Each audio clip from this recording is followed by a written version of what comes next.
Hello everyone. हम लोग बात करते हैं अपनी डिस्कशन में आगे, और इस लेक्चर में बात करेंगे ऐसे कौन कौन से फैक्टर्स हैं जिसकी वजह से एक्वेटिक हैबिटेट्स की जो प्रोडक्टिविटी होती है वो लिमिट में आ जाती है, बंद जाती है, कम हो जाती है। ओवर प्रोडक्टिव एक्वेटिक इकोसिस्टम नहीं हो पाते, बंदिशें क्या क्या लगती है उनके ऊपर। हमने अभी तक, मैं आपको रिकॉल करवा दूं, एक्वेटिक इकोसिस्टम के बारे में पढ़ लिया है, एक्वेटिक ऑर्गेनिजम्स के बारे में जाना था, Newstone, periphyton, plankton, nekton, benthos. ठीक है, अब हम लोग ये पढ़ने वाले हैं कि एक्वेटिक हैबिटेट के अंदर दिक्कत क्या होती है, कि अगर वो प्रोडक्टिव होना चाह रहा है तो उसकी प्रोडक्टिविटी पर लिमिटेशन क्या क्या चीजें लगाएंगी। हम जानते हैं दो चीजें बहुत इंपॉर्टेंट होती हैं सिर्फ एक्वेटिक इकोसिस्टम नहीं, किसी भी इकोसिस्टम के ऊपर बंदिश लगाने के लिए। एक सूरज की किरणें एंड दूसरा ऑक्सीजन। ये एक लिमिटिंग फैक्टर होते हैं। ये दो लिमिटिंग फैक्टर होते हैं जिसकी वजह से एक्वेटिक इकोसिस्टम की प्रोडक्टिविटी जो है वो हैम्पर हो सकती है, वो रुक सकती है। सूरज की किरणें और ऑक्सीजन। क्यों लिखा हुआ है यहां पर सूरज की किरणें और ऑक्सीजन, इसके बारे में जानते हैं। सबसे पहले फैक्टर जो है सनलाइट। तो यहां पर ईशा हम लोग ये जानने वाले हैं कि जो सनलाइट है, सनलाइट की वजह से एक्वेटिक हैबिटेट की प्रोडक्टिविटी बढ़ेगी कि कम होगी, और कब बढ़ेगी और कब कम होगी, सारी की सारी कंडीशंस को जो है मयूर हम लोग जानेंगे यहां पर। अब देखो, मैंने प्रीवियस लेक्चर के अंदर प्रदन्या श्रेया एक डायग्राम बनाया था, याद होगा, लेयर्स का, पानी की लेयर का। First layer, second layer, and इसको मान लेते हैं थर्ड लेयर।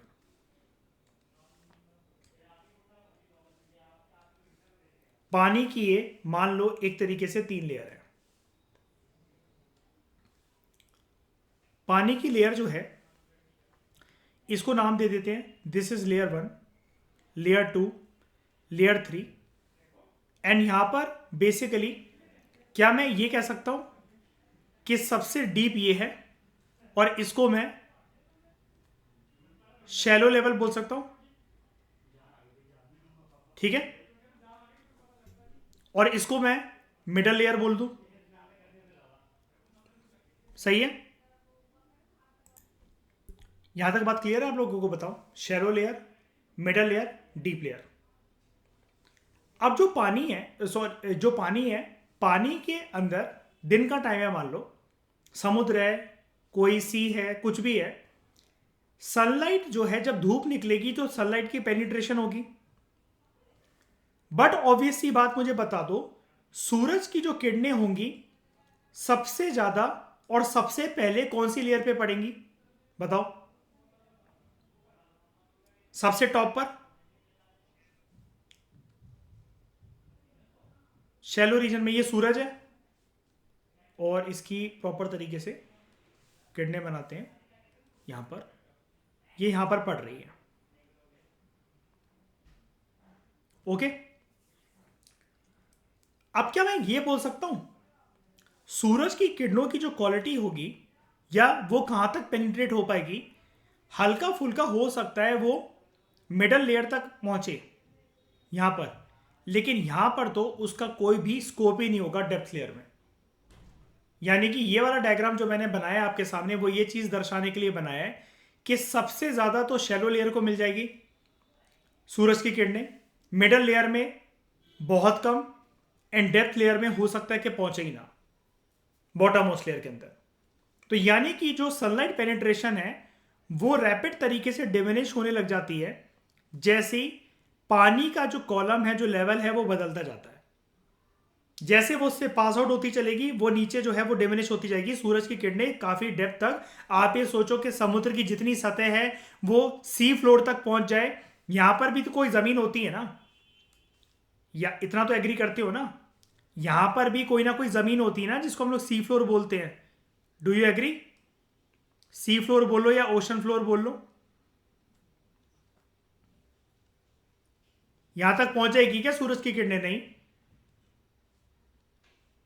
मरीन ड्राइवर्स जो होते हैं या फिर ओशन आर्कियोलॉजिस्ट जो होते हैं, ओशन आर्कियोलॉजिस्ट बेसिकली क्या होता है, कुछ साल पहले लारा दत्ता की, अक्षय कुमार की और संजय दत्त की एक मूवी आई थी, कैटरीना कैफ भी थी उसके अंदर, ब्लू।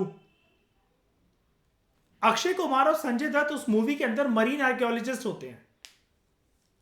वो एक चीज की तलाश में निकलते हैं, एक मूर्ति की तलाश में, द लेडी इन ब्लू। ठीक है, यानी कि मैं बताना ये चाह रहा हूं इससे, इस मूवी के एग्जांपल से या किसी भी रेफरेंस से, समुद्र की डेप्थ में जाकर कोई सतह में अगर जाना चाहता है तो वो हाई क्वालिटी की लाइट्स लेकर जाता है, जिससे समुद्र में आसपास आप देख सको और काफी दूर तक देख सको। स्पेशल इक्विपमेंट्स यूज करे जाते हैं। दिन में भी जून जुलाई के महीने में आप 12 बजे, 2 बजे, 3 बजे, कितनी धूप होती है, आपको लाइट की जरूरत है क्या? लेकिन नहीं, समुद्र की सतह में आपको पड़ेगी लाइट की जरूरत।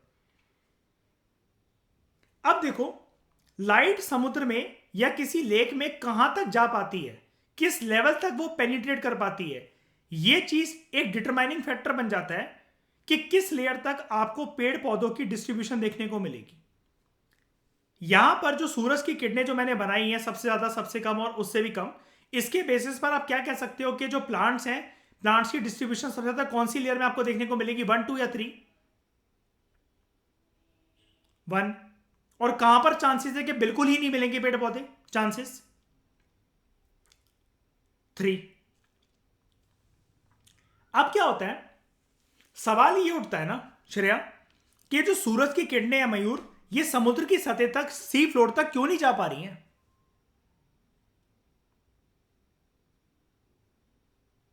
पानी से तो लाइट पास हो जाती है ना आराम से,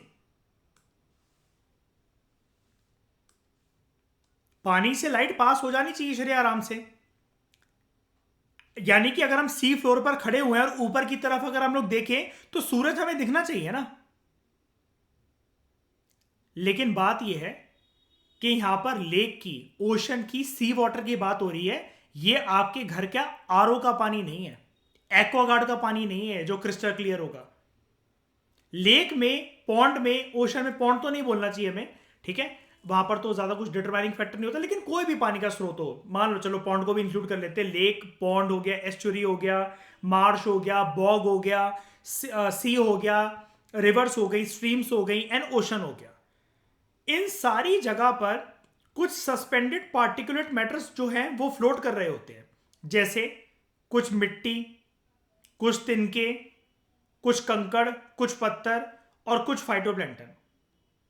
और फाइटोप्लैंक्टन मैंने आपको बताया था ना ईशा, जरूरी है क्या अगर ये फाइटोप्लैंक्टन, ये प्लांट है, तो ये नेकेड आई से देखी जाए?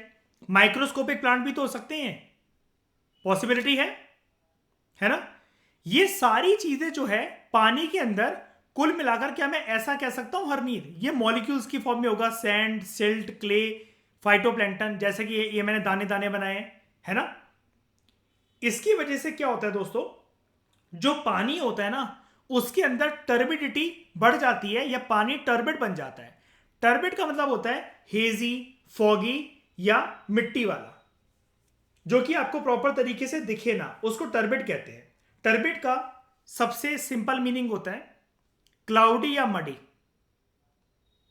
क्लाउडी या फिर मडी वाटर, जिसमें क्लियर तरीके से आप देख नहीं सकते। बहुत बार कुणाल ऐसा होता है ना कि स्विमिंग पूल का पानी अगर काफी दिनों से चेंज नहीं हुआ है और अंडर वाटर अगर आंखें हम लोग खोलना चाहते हैं तो हेजी हेजी सा, क्लाउडी सा दिखता है, तो कई लोग उसके लिए स्पेशल चश्मे जो है होते हैं अंडर वाटर, वो वियर करते हैं, है ना?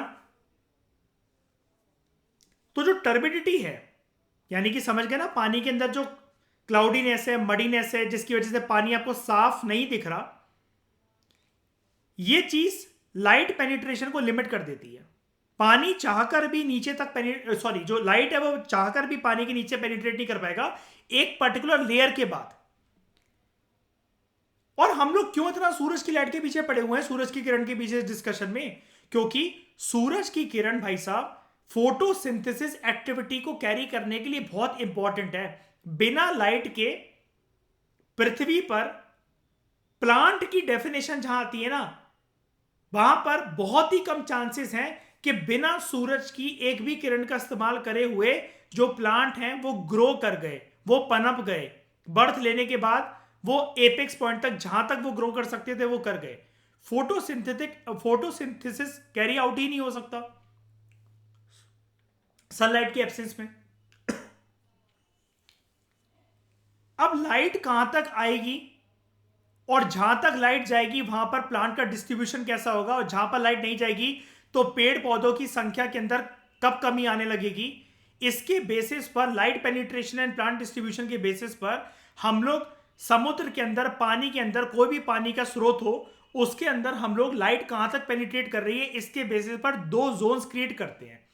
एक का नाम होता है फोटिक जोन, एक का नाम होता है एफोटिक जोन। सबसे पहले बात करते हैं फोटिक जोन की। फोटिक जोन का दूसरा नाम, एग्जाम में कंफ्यूज मत होना, उसका दूसरा नाम यूफोटिक जोन भी होता है। आप फोटिक जोन कह लो या यूफोटिक जोन कह लो। ये वो पोर्शन होता है किसी भी लेक का, सी का, ओशन का, ठीक है, is the portion that extends from the lake surface down to where the light level is 1% of that at the surface। क्या मतलब है इस कॉम्प्लिकेटेड चीज का?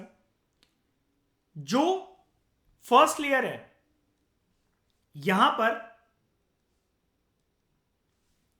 पर इधर देखो जो मैं बना रहा हूं, सरफेस पर सूरज की किरण की जो परसेंटेज पड़ रही है, एंड हमेशा अगर जो परसेंटेज की हम लोग बात करें इसको 100% मानेंगे, इसको 100% मानेंगे। सरफेस पर ये 100% जो सूरज की किरण जो पड़ रही थी, सिर्फ इसका 1% जो पार्ट होगा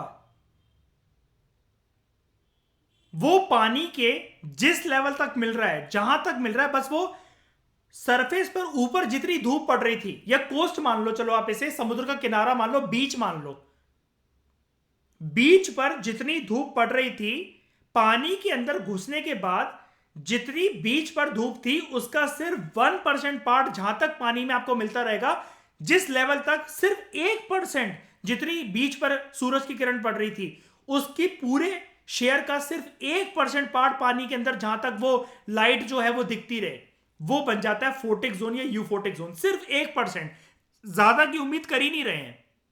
क्यों? क्योंकि एक लेवल नहीं, क्या बोलेंगे इसको, एक जोन आ गया कि अब पहले हम ऊपर खड़े हुए थे सरफेस पर, लैंड पर, पानी नीचे था, अब पानी के अंदर चले गए हैं और ये देख रहे हैं कि लाइट कहां तक आ सकती है ऊपर से।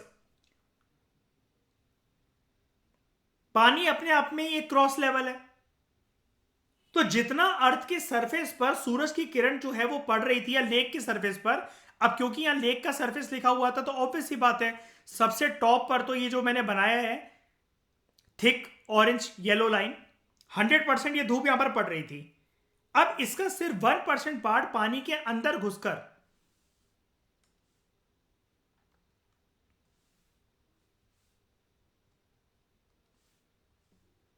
इधर ये कहां तक मिल पाता है हमें, इसको मैंने लाइट येलो से इसलिए कर दिया क्योंकि ये सिर्फ 1% है, ये उतनी सूरज की किरण नहीं हो सकती। तो ये होता है फोटिक जोन। अब जो ये जोन की डेप्थ होगी, जो फोटिक जोन की जो डेप्थ होगी, let me change the colour, the depth of this zone depends on the transparency of water. पानी जितना क्लियर होगा, ये 1% लाइट की जो हमें उम्मीद है ये उस लेवल तक हमें मिलता रहेगा, लेकिन पानी क्लियर हो ही तो नहीं पाता, यही तो इशू है। और क्यों नहीं हो पाता?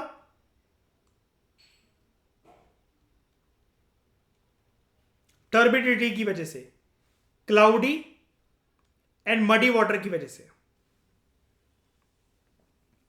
जो फोटोसिंथेटिक एक्टिविटी है वो सिर्फ फोटिक जोन में ही हो सकती है, यानी कि बेस्ट टू बेस्ट प्लांट्स जो है वो हमें समुद्र के कौन से लेयर में मिलेंगे, कोई हमसे पूछे तो आप बोलो सरफेस पर जितनी सूरज की किरण जो है वो मिलती है, उसका सिर्फ 1% पार्ट भी पानी के अंदर, जहां तक वो 1% सूरज की किरण जो आती चली जा रही है, वहां पर फोटोसिंथेटिक एक्टिविटी होगी। एंड उस फोटोसिंथेसिस के प्रोसेस की वजह से जो पेड़ पौधे हैं, समुद्र में मिलने वाले, पानी में मिलने वाले, वो वहां मिलेंगे आपको फोटिक जोन में। और रूल याद रखना, ये चौथा पॉइंट जो है वो रूल है, फोटोसिंथेसिस और रेस्पिरेशन एक्टिविटी, ये दोनों की दोनों फोटिक जोन में ही संभव हो पाती है बेस्ट पॉसिबल मैनर में। कुणाल, क्या होता है फोटोसिंथेसिस? इससे प्लांट क्या करते हैं? अपना खाना बनाते हैं। वेरी गुड, वेरी गुड, ठीक है। दूसरा है एफोटिक जोन। ये लोअर लेयर्स होती है एक्वेटिक इकोसिस्टम की, जहां पर जो लाइट पेनिट्रेशन जो होती है और जो प्लांट ग्रोथ होती है रिस्ट्रिक्टेड होती है। और जहां पर ये रिस्ट्रिक्टेड हो, इसको आपको नाम देना है एफोटिक जोन। एफोटिक जोन का दूसरा नाम होता है प्रोफंडल जोन। जैसे फोटिक जोन का नाम था यूफोटिक जोन, ऐसी एफोटिक जोन का दूसरा नाम है प्रोफंडल जोन। यहां पर सिर्फ पेड़ पौधे और जीव जंतु समुद्र में या पानी की सतह में पाए जाने वाले सिर्फ सांस ले सकते हैं, जिंदा रह सकते हैं। बस रेस्पिरेशन एक्टिविटी के लिए ही ये बस यहां पर जो है ये प्रोसेस हो सकता है बस। अब एफोटिक जोन को मैं पता कैसे लगाऊं? जिस लेवल तक ये 1% जो लाइट थी, सूरज की किरण जो थी, 1% की उम्मीद थी ना हमें, इसलिए मैं यहां पर 1% लिख रहा हूं। ये 1% जहां पर थी, मान लो ये लेयर है जो मैंने बनाई लक्ष्मण रेखा, और ए फोटिक जोन है ये, और ये सॉरी ये फोटिक जोन है, और ये फोटिक जोन का एंड पॉइंट है, टर्मिनेशन पॉइंट है। इसके बाद बस 1% ये खत्म हो जाएगा, लाइट दिखना बंद, खत्म, टाटा बाय बाय। इसके बाद क्या शुरू होगा? जिस पॉइंट पर फोटिक जोन खत्म होता है, फोटिक जोन का अंत हुआ, और वहीं से एफोटिक जोन का आरंभ हुआ। लेक के जिस भी बॉटम में जहां तक भी फोटिक जोन जहां तक चला आ रहा है, चलने दो। ये होते होते कैसा होगा? 0.9%, 0.6%, 0.1%, 0%, खत्म। अब लाइट का कोई नामो निशान नहीं, वो बन गया एफोटिक जोन। और एफोटिक जोन जो है यहां से शुरू हुआ,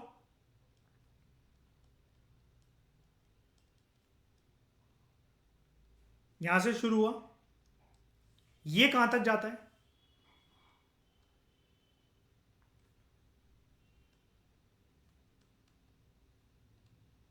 सी फ्लोर तक।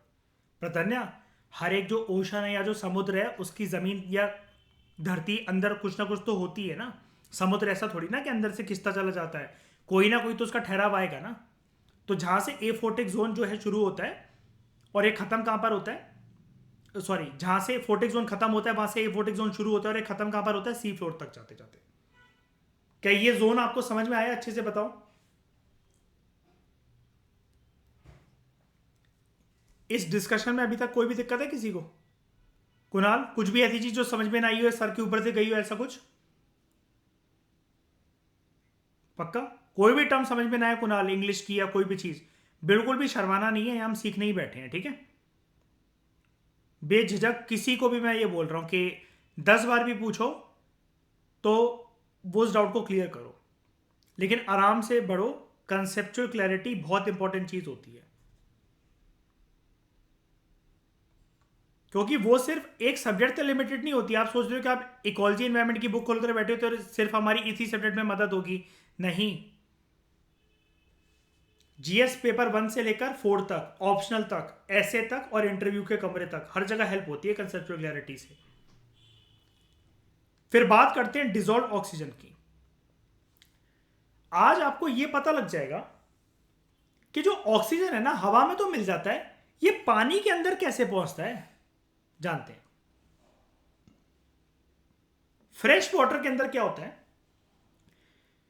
डिजोल्व ऑक्सीजन जो होते हैं, अब ये डिजोल्व ऑक्सीजन मतलब क्यों बोलेंगे हम इसे, भाई वो पानी के अंदर है इसलिए डिजोल्व है। कोई भी चीज जो पानी के अंदर है वो डिजोल्व ही है, ठीक है। गैसेस तो है ही, ऑब्वियस सी बात है। तो जो ऑक्सीजन है, क्या ऑक्सीजन एक गैस और गैसियस मॉलिक्यूल्स ही है क्या, बताओ, है ना। ऑक्सीजन जो अपने प्योर फॉर्म में, जो जिस अस्तित्व में कुदरत में पाया जाता है, क्या वो गैस है, बताओ,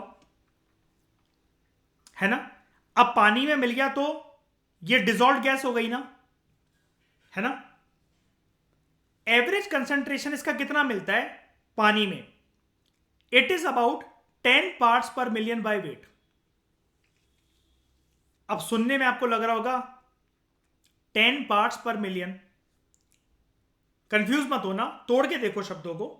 ऐसे ही नहीं सिर्फ जहां पर आपने मिलियन देखा आप क्या कहते हैं एकदम से एक्साइटेड हो गए कि ज्यादा ही है ये। उसमें लिखा हुआ है 10 पार्ट्स पर मिलियन। अब देखो ये लगभग 150 गुना कम है एज कंपेयर टू जितना हवा में ऑक्सीजन हमें मिलता है।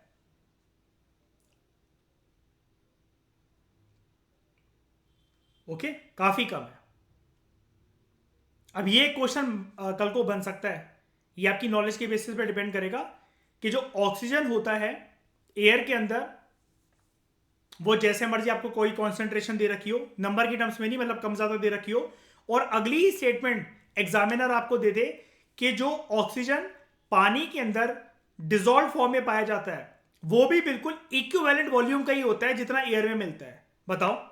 या फिर यह भी आ सकता है कि डिजोल्व ऑक्सीजन की मात्रा, वॉल्यूम या उसके पार्ट्स पर मिलियन ज्यादा होते हैं एज कंपेयर टू एयर में मिलने वाले ऑक्सीजन के, यानी कि डिजोल्व ऑक्सीजन की कंसेंट्रेशन कुदरत में ज्यादा है as compare to gaseous oxygen. हाँ के ना, बिल्कुल गलत। याद रखना, मतलब इस चीजों से आप ऐसी नॉलेज डिराइव कर सकते हो। आगे देखते हैं। अर्पित, सबको समझ में आ रहा है ना, कनेक्ट कर पा रहे हो ना, कोई दिक्कत तो नहीं आ रही, ठीक है। जो ऑक्सीजन है ना, एक्वेटिक्स इकोसिस्टम के अंदर एंटर कैसे करता है, अब आज के बाद बस आप इसको जान जाओ। पानी के अंदर गया कैसे भाई, सी के अंदर मिलता है ऑक्सीजन, रिवर्स के अंदर मिलता है, स्ट्रीम्स के अंदर मिलता है, झरनों के अंदर मिलता है, वाटरफॉल के अंदर है, पानी के हर पानी के स्रोत के अंदर है ऑक्सीजन, कुदरती रूप से जो बह रहे हैं। मतलब कैसे आया वहां पर, चलो इंसानों ने भी बना दिया, तो मछलियां जो तैर रही है वहां पर, भाई ऑक्सीजन तो चाहिए पड़ता होगा उनको, तो वहां पहुंचा कैसे। देखो, पानी का जैसे ही संगम होता है हवा के साथ, पानी के मॉलिक्यूल्स स्पेस दे देते हैं कि आओ कभी कभार हमारे घर में आकर बैठ जाया करो। हवा के अंदर जो ऑक्सीजन है वो बोर हो गया, पानी ने उसको स्पेस दे दिया, आओ कभी कभार हमारे यहां भी बैठ जाया करो। हवा के ऑक्सीजन को पानी का घर इतना पसंद आया कि वो वहां जाकर बैठ जाता है, हवा में बहुत रह लिया, पानी में रह लेते हैं। एयर वाटर, हवा और पानी के संगम से पानी के अंदर ऑक्सीजन आ जाता है, ठीक है भाई, ये तो चीज समझ गए। अब इसको तो श्रेय किसी भी प्रक्रिया से टाला नहीं जा सकता ना प्रतन्या, पानी और हवा का तो संगम होगा ही ना, हमेशा होगा। दूसरा क्या है, जो एक्वेटिक प्लांट्स है ना, वो जब भी, देखो आप कहोगे एक्वेटिक प्लांट्स, ये प्लांट्स आए ही कैसे। सबसे पहले तो जो ये संगम है ना, ये प्राइमरी है, सबसे पहले तो यही होगा हमेशा। पानी के अंदर जब भी आपको ऑक्सीजन क्रिएट करना है तो आपको तो पहली बात है कुछ करना ही नहीं पड़ेगा, पानी अपने आप ही, इनके रिश्ते बहुत अच्छे हैं, पानी अपने आप ही एयर के साथ कांटेक्ट करते हुए अपनी लव मैरिज, अरेंज मैरिज, दोस्ती यारी, लिव इन रिलेशनशिप सब तय कर लेगा और वो ऑक्सीजन को अलाउ कर देगा कि आपके घर में बैठ जाओ। अब और कैसे ऑक्सीजन कंसंट्रेशन अगर पानी के अंदर बढ़ाना है तो उसके लिए क्या प्रक्रिया होगी, उसके लिए प्रक्रिया, जो ये पानी के अंदर ऑक्सीजन आ गया जिसकी वजह से कुछ एक्वेटिक प्लांट जो हैं वो पनपेंगे, उनकी ग्रोथ होगी, वो जब भी फोटोसिंथेसिस को कैरी आउट करेंगे, फोटोसिंथेटिक एक्टिविटीज को कैरी आउट करेंगे, तो वो ऊपर से ऑक्सीजन को, एयर से ऑक्सीजन को और ज्यादा खींच लेंगे। यानी कि पानी के अंदर कोई भी अगर डिसॉल्व ऑक्सीजन है तो ईशा, क्या मैं ये कह सकता हूं, एक्वेटिक प्लांट उसी पानी के अंदर डिसॉल्व ऑक्सीजन के डिसॉल्व ऑक्सीजन कितना मिलेगा उसकी संभावना को और ज्यादा या उसके कॉन्सेंट्रेशन को और ज्यादा बढ़ाने का काम करते हैं। अब ये क्वेश्चन आ सकता है अर्पित, बहुत सारे एग्जाम्स में अब ये क्वेश्चन देखने को मिल सकता है, पूछा नहीं गया आज तक कभी लेकिन पेंडिंग है। क्या हमें श्रेया एक ऐसी हिंट लग सकती है ना सुनने से कि जहां पर एक्वेटिक प्लांट्स काफी ज्यादा हो किसी भी एक पानी में, तो हो सकता है कि वो ऑक्सीजन को ज्यादा यूज कर रहे हो फोटोसिंथेटिक एक्टिविटी में, या फिर कुल मिलाकर ऑक्सीजन उनके अंदर समा रखी हो, यूज तो क्या ही करेंगे, वो समा रखी हो।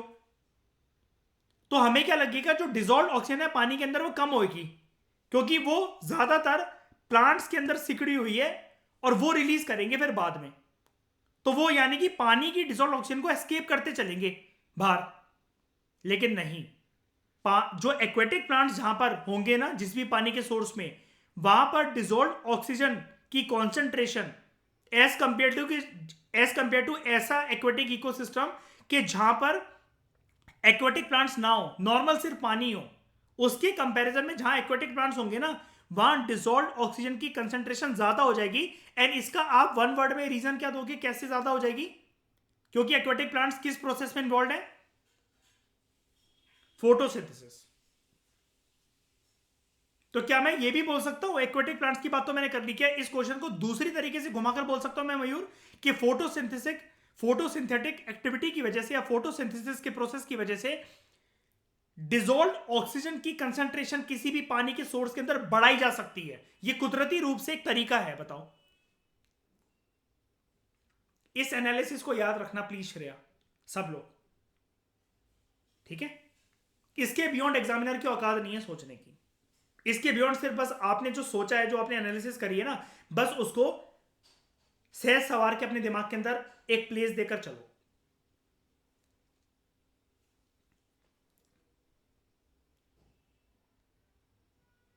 उसके बाद यहां तक किसी को कोई दिक्कत, आगे बढ़ूं मैं? बताओ कुणाल, समझ में आया मैं क्या बोल रहा था? ठीक है। अब ना होता क्या है, डिसॉल्व ऑक्सीजन क्या सिर्फ जो डिसॉल्व ऑक्सीजन जो बन रहा है पानी के अंदर, क्या वो सिर्फ इकट्ठा ही होता रहेगा क्या? एस्केप नहीं होता क्या? नहीं भाई, जिस रास्ते से कोई आया था तो उस रास्ते से जाएगा भी ना।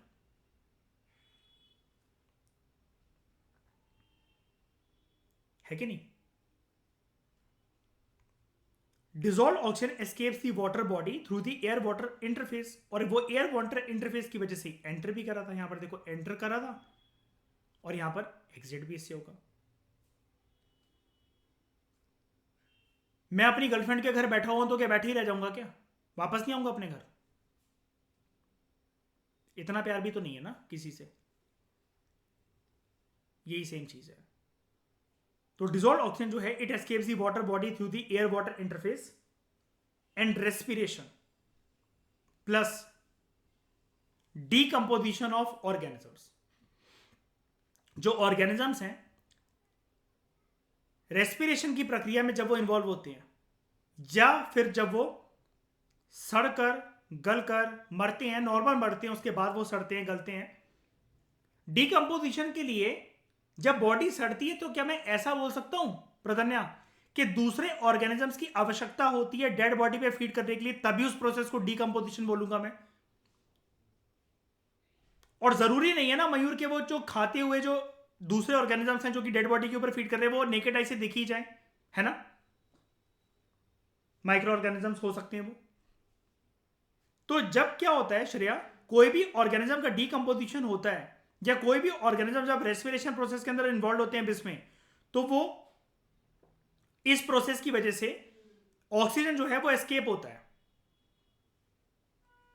फिश का इसमें रोल होता है, कुछ डीकंपोजर्स का रोल होता है, और कुछ जू प्लैंटन का रोल होता है। जू प्लैंटन क्या होते हैं? फ्लोरा के फौना, प्लांट्स के एनिमल्स।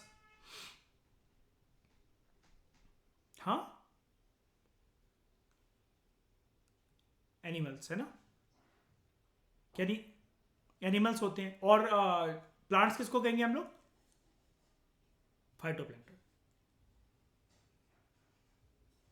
किसी को डाउट तो नहीं ना इसमें? मयूर ईशा क्लियर है ना वाला कंसेप्ट तो, है ना? बार बार इसलिए पूछता रहता हूं क्योंकि ताकि दिमाग आपका जिंदा रहे। हमें सिर्फ श्रेया ये नॉलेज को तब तक ही सच के सवार के रखना है दिमाग के अंदर, बस एक बार प्रिलिम्स क्लियर हो जाए, है ना। एनालिसिस तो हमारी बस स्ट्रॉन्ग अपने आप ही हो जाएगी, प्रिलिम्स क्लियर होने तक हमें इसको रखना है। अब ऐसा नहीं कि जब आप दादी अम्मा बन जाओगे तो अपने पोतों और पोतियों को कहानी सुना रहे हो तब भी आप उनको ये सुनाओगे, ये बुक खिंचा के मार देंगे श्रेया आपके। जिंदा बॉडी को आपको डिकम्पोज कर दिया, पता चला उन्होंने पेट्रोल डाल के, सोचो कि दादी हमारी पेट्रोलियम इंजीनियर थी, आग लगा दो इनके। Amount of dissolve oxygen that is retained in water, dissolve oxygen पानी के अंदर कब तक रहेगा, ये चीज भी इंफ्लुएंस होती है बाय टेम्परेचर।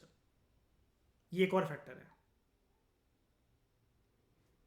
मैं अपनी बंदी से बहुत कूल माइंड होकर मिला कि इतने दिन के बाद हम मिल रहे हैं, ऐसा मिल रहे हैं, रोमांस होगा, ये होगा, बैठ के क्वालिटी टाइम स्पेंड करेंगे। उस हरामजादी का टेम्परेचर मान लो बढ़ने लगा, गुस्सा करने लगी बेफालतू के, उसके मूड स्विंग्स, खिंचा के चांटा मारा मैंने, 32 के 32 दांत नीचे गिरे उसके, और चला आया मैं उसके घर और मैं कहा हट बुंडी शक्ल की, तुझे बनाऊंगा मिसेस दुबे, भाग यहां से। डिजॉल्व ऑक्सीजन फटाफट से बाहर निकल जाता है अगर टेम्परेचर बढ़ा या कम होने लगा तो। अगर इसको बर्दाश्त नहीं होते मूड स्विंग्स फालतू के ये, और यहां पर मूड स्विंग्स क्या है, टेम्परेचर का ऊपर नीचे होना, ये बहुत सेंसिटिव होते हैं, कुछ भी करने का इनका ईगो हर्ट नहीं करने का, ये नहीं सहन करने वाले किसी के मूड स्विंग्स। अच्छे नेचर से आए तो अच्छे नेचर से मिलो, टेम्परेचर बिल्कुल अपना फ्लो में ऐसे बरकरार रखो, कंसोलिडेशन मोड पे। ज्यादा उछलोगे ज्यादा गिरोगे तो मुक्का पड़ेगा सीधा गाल पे। इसको समझाता हूं अभी टेम्परेचर के पॉइंट को। और जो ऑक्सीजन है it is less soluble in warm water, oxygen is less soluble in warm water. गर्म पानी के अंदर जो ऑक्सीजन घुलने की जो क्षमता होती है ना, वो कम हो जाती है। एंड ग्लोबल वार्मिंग की वजह से पानी यही तो हो रहा है, गर्म ही तो होता जा रहा है कि नहीं प्रदन्या? यानी कि ग्लोबल वार्मिंग का एक इंपैक्ट आज आपको क्या देखने को मिल गया डायरेक्टली इनडायरेक्टली, जो कि बहुत यूनिक है, हो सकता है स्पेसिफिकली मयूर जब हम ग्लोबल वार्मिंग के बारे में पढ़ें तो अर्पित हो सकता है ये वाला पॉइंट हमें कभी मिले ही ना। एंड ये स्टेटमेंट बनकर भी तो आ सकती है इसमें ईशा, नहीं कि ग्लोबल वार्मिंग का वन ऑफ द इंपैक्ट ये है कि बहुत सारे एक्वेटिक इकोसिस्टम से डिसॉल्व्ड ऑक्सीजन श्रेया उड़ने लगेगा, हां के ना? इस ऑरेंज लाइन का नहीं, जो आपके सामने ऑरेंज लाइन दिख रही है, इसका तो टैटू करवा लो, सर बता रहा हूं मैं, बहुत इंपॉर्टेंट है ये।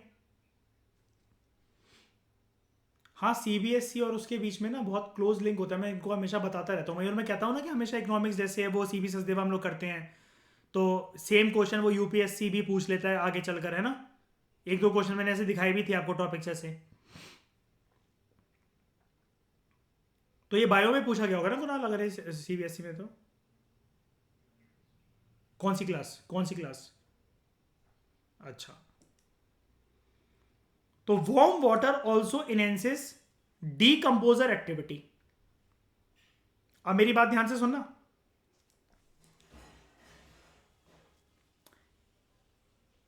प्रदन्या कल आप एक डायलॉग मार रहे थे, उसी को यूज कर लेते हैं यहां पर, कि जब किस्मत खराब हो तो ऊंट पे बैठे बोने इंसान को भी कुत्ता काट जाए।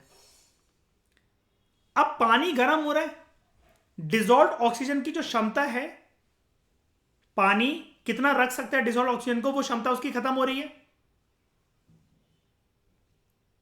भाई पानी गर्म हो रहा है, डिसॉल्व ऑक्सीजन क्यों टिकेगा? बंदी नौटंकी दिखा रही है, हाई टेम्परेचर में बिहेव कर रही है, बेफालतू के मूड स्विंग्स दिखा रही है, गुस्सा कर रही है, क्यों टिकेगा कोई इसकी लाइफ में? और बंदियां नहीं है क्या पृथ्वी के अंदर? मर गई सारी बंदियां। उसके बाद क्या होता है, वार्म वाटर एक चीज और कर देता है, डीकंपोजर एक्टिविटी को वो इनहेंस कर देता है। यानी कि जिस रेट पर जो plants, fishes, crabs, crocodiles, whales, shark जो समुद्र के अंदर श्रेया मर गई होती है ना, जो ऑर्गेनिजम्स, माइक्रो ऑर्गेनिजम्स उनकी डेड बॉडी पे फीड करेंगे, ये प्रोसेस और जल्दी हो जाता है। तो आप कहोगे अच्छी बात तो है कि लिटर जो कचरा है वो समुद्र से गायब हो रहा है। नहीं, हमने ऊपर क्या पढ़ा, इस पॉइंट के ऊपर आओ। डिजोल्व ऑक्सीजन एस्केप कब होता है, जब क्या एक्टिविटी फास्ट हो जाए, decomposition was one of the activity. अगर ये बढ़ जाएगी तो और जल्दी जल्दी एस्केप नहीं होने लगेगा ऑक्सीजन, बताना। इसलिए कहते हैं गुस्सा कहां यूज करना चाहिए और कब यूज करना चाहिए, ये भी एक कला होती है।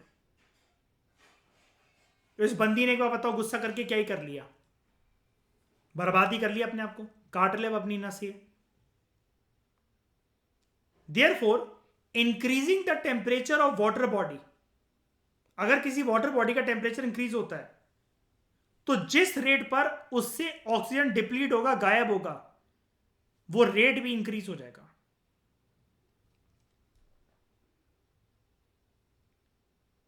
गुस्सा करो और लाइफ से लाइफ पार्टनर उतनी जल्दी निकल जाएगा।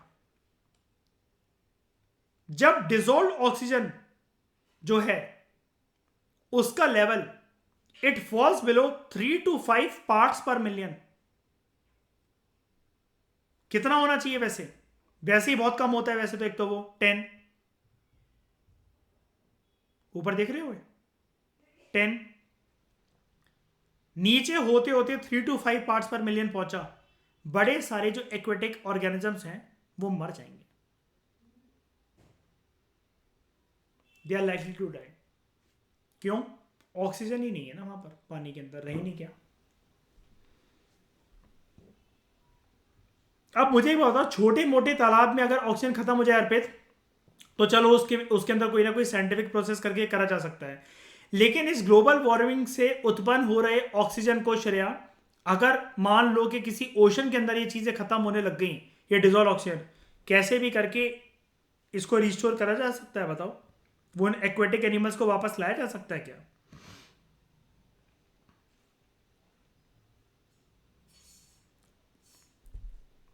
ये चीज है।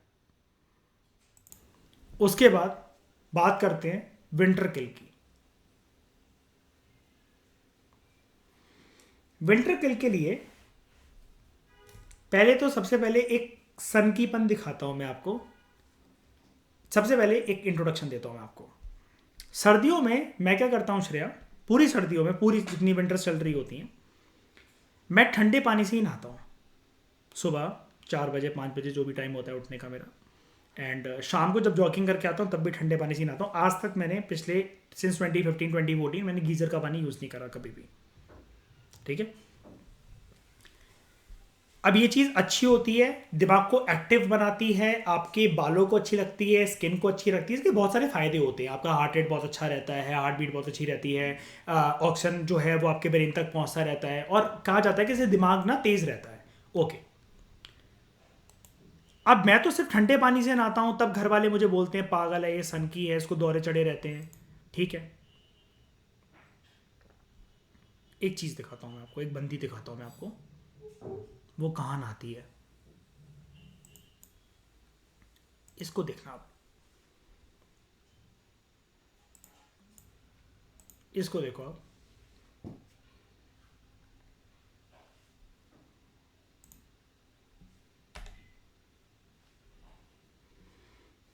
ध्यान से देखना इसको, बर्फ आप आसपास जा नहीं पा रहे होगे, देखो ये पानी के अंदर भी जमाई हुआ पानी है काइंड ऑफ।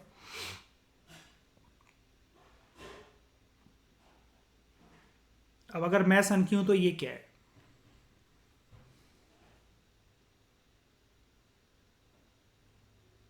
हाँ ठीक है, जो भी है, पहले मयूर एंजॉय करो उसको नहाते हुए देखो पहले।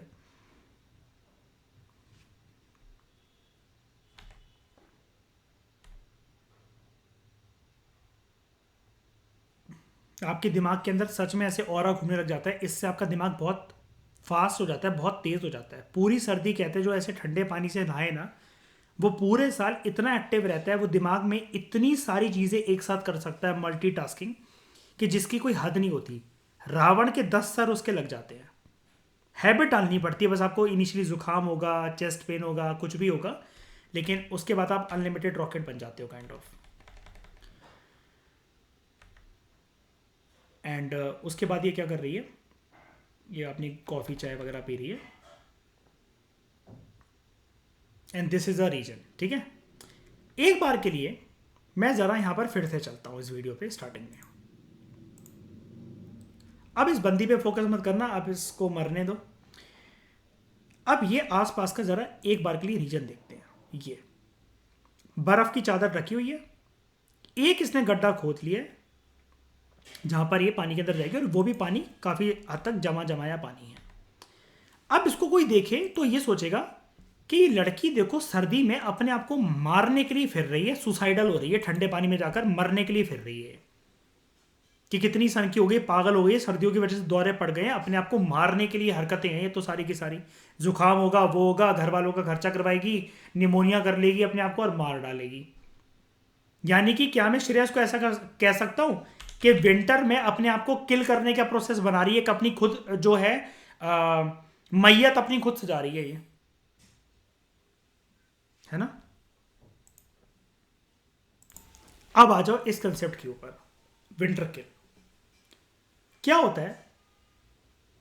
किसी भी पानी का जो सोर्स है वो एक ऐसे रीजन में लोकेटेड है कि हल्की सी ठंड बढ़ेगी और वो पानी जो है वो प्रॉपर तरीके से एक बर्फ की चादर बन जाएगा, जिसपे कई लोग आइस स्केटिंग भी करते हैं, है ना। तो an ice layer on the top of the water body can effectively cut off the light. अब सूरज वहां पर निकले भी तो क्या नीचे क्या पहुंच पा रहा है, बताना जरा। ये पानी तो छोड़ दो कि पानी के अंदर तो आ ही पाता, ये वैसी वाटर ये जो है अंदर जाके अगर देखे तो इसको ये हेजी हेजी से ही लग रहा है वाटर। ठीक है, हल्का फुल्का क्लियर होगा भी, लेकिन ये जो बर्फ की चादर है, जो बर्फ की चादर है वहां तो कैसे भी नहीं आ सकता ये। मतलब मैं सूरज की किरणों की बात कर रहा हूं, सनलाइट तो कैसे भी करके इस पर पड़ेगी भी, तो श्रेया क्या पेनिट्रेट कर जाएगी सनलाइट, नीचे की तरफ दिखने लग जाएगी धूप में लाइट रोशनी, बिल्कुल नहीं। तो क्या होगा, लाइट इससे कट आउट हो गई। अब यहां पर ऐसे रीजन्स के अंदर क्या होता है, फोटोसिंथेसिस प्रोसेस स्टॉप्स, लेकिन रेस्पिरेशन कंटिन्यू रहता है ऐसी बॉडी के अंदर, ऐसी वाटर बॉडीज के अंदर रेस्पिरेशन कंटिन्यू रहता है। अब आप ये कैसे बोल सकते हो,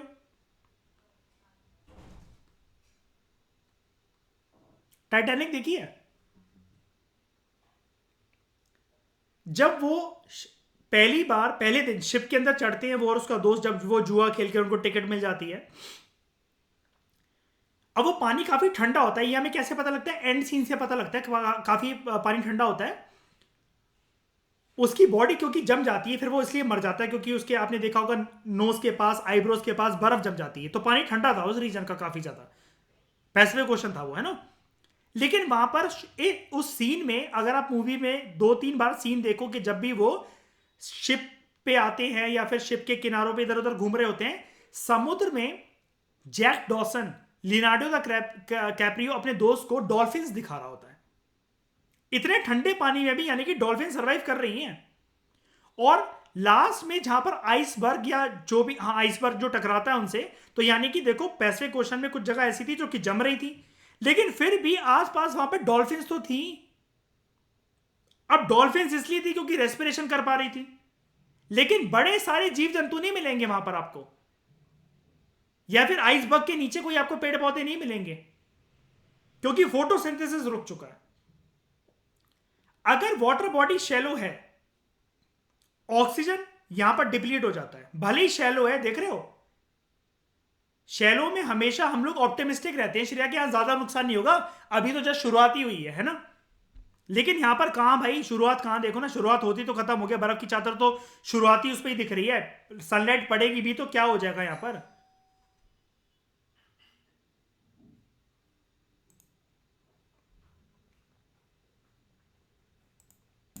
अब आप ये देख लो, एक तरीके से स्वयं या मार्स है, लेकिन पानी देख रहे हो मयूर हल्का हल्का जम रखा है, देख रहे हो। अगर ये यहां नहीं जाती तो ये जमा ही था अभी तक, है ना। ये जहां जहां मूवमेंट करती जा रही है बर्फ टूटते चली जा रही है। अब यहां पर सनलाइट जो है कैसे भी करके, ये शैलो वाटर है, ठीक है, अभी ये जैसी जैसी एंटर हुई है, ऐसा तो है नहीं कि एकदम से ये डूब गई, ये चलती चली जा रही है अंदर, ये देखो शैलो वाटर ही तो है ये। लेकिन यहां पर ये बर्फ की जो परतें जमी हुई हैं, श्रेया कैसे भी करके लाइट एंटर कर सकेंगी क्या? बिल्कुल नहीं।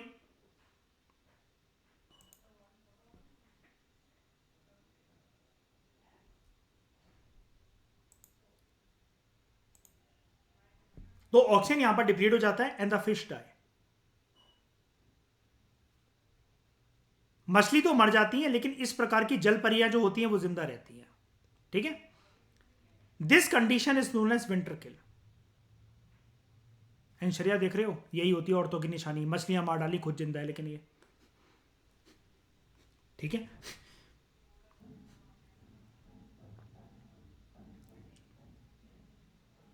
ये देखो, जहां पर भी पानी जम जाए, अगर जहां पर भी जम जाए, मान लो फॉर एग्जांपल आप कह रहे हो ना टॉपिक के अंदर, कोई बात नहीं, एक एग्जांपल देते तो अभी आपको देखो दिमाग के अंदर सब क्लियर हो जाएगा। देखना, डल लेक, कश्मीर, कुछ ना कुछ नीचे मछलियां वगैरह कुछ तो होंगी ना वहां पर, कुछ तो होंगी।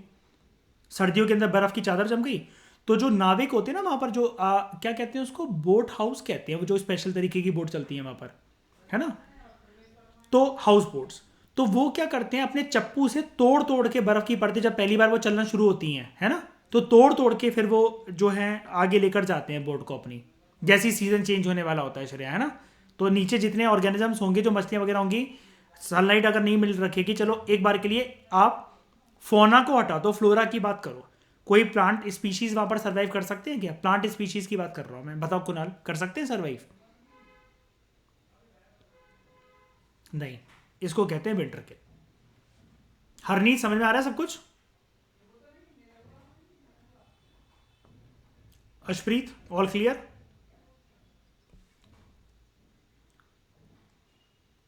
फिर बात करते हैं टेम्परेचर की। ये टेम्परेचर वर्ड छोड़ेगा नहीं, अभी हम इसको, श्रेया इतनी बेइज्जती कर चुके हैं अभी इस बंदी की टेम्परेचर के टॉर, ये फिर चली आई बेशरम। ठीक है, since water temperatures are less subject to change, क्या होता है, कोई भी फ्लोरा या फोना जिस भी पानी के अंदर रहते हैं ना, उसका टेम्परेचर बिल्कुल एक प्रकार से अनुकूल एक जैसा होना चाहिए। फॉर एग्जाम्पल, मैं सिर्फ एक नंबर दे रहा हूं, इनको दिल से मत लगाना। किसी पानी का 15 डिग्री सेल्सियस टेम्परेचर है, तो ऑर्गेनिज्म सिर्फ इतना ही टॉलरेट कर सकते हैं। 13 तो ज्यादा लिख दिया सेल्सियस के हिसाब से।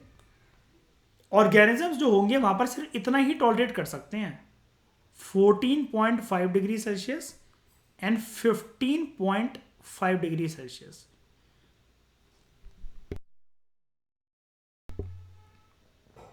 अब एक्वेटिक ऑर्गेनिजम्स जो भी होते हैं ना, चाहे वो प्लांट्स हो चाहे एनिमल्स हो, उनके अंदर जो टेम्परेचर टॉलरेंस की जो लिमिट होती है वो बहुत कम होती है। ये मूड स्विंग नहीं करते बर्दाश्त, मैं पहले भी बता चुका हूं आपको। हल्का फुल्का कभी मनाना है, क्या हुआ तुम्हारा मूड क्यों खराब है, ये सिर्फ इतना और इतना चलेगा बस, ये रोज रोज की नौटंकी नहीं।